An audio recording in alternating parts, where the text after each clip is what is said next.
আসছে। ও মোটু আমার ভাই, আমার ধন। চিৎকার তো ওই দিক থেকে আসছে।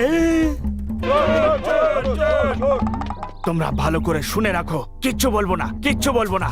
ও আমাদের ভাই হয়, কিচ্ছু বলবো না। ওই ছোটটা কি বললো? ও চোর ছিল।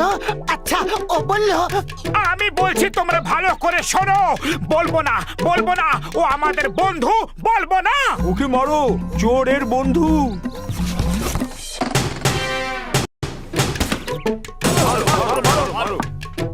ওরে বাবা, আমাদের কেন মারলো? ওষুধের দিব্যি খেয়ে বলছি, সকাল সকাল মার খাবো ভালো কথা না, সারা দিন মার খেতে হবে। তোমরা ভালো করে শুনে নাও, বলেছি না আমার ভাই। একদম বলবো না তোমাদের, কিচ্ছু বলবো না, কিচ্ছু বলবো না। এবার জিজ্ঞেস করলে সপাটে এক চড় মারবো। ওই ছোটটা আবার তোমাদের কিছু বলছিল, কি বললো বলো?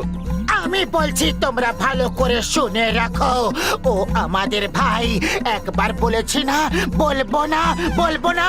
আবার জিজ্ঞেস করলে কানের নিচে বাজাবো। আরে মারো, চোরের ভাই, মারো মারো।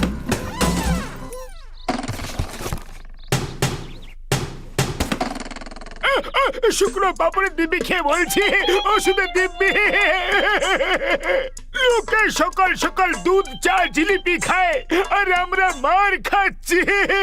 আমার চশমার ফ্রেমটাই ভেঙে দিল। একে বলে গরিবের ফুটো কপাল। এখন ফ্রেম কোথা থেকে পাবো? পকেটে এক পয়সাও নেই।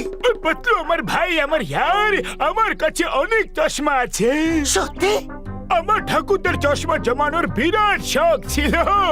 ওনার কাছে বহু বছর ধরে জমা করা প্রচুর চশমা ছিল। সেগুলো এখন আমার গোডাউনে পড়ে আছে। যাও, আর যেটা পছন্দ হবে সেটার ফ্রেম খুলে পরে নাও। Thank you doctor ঝাটকা।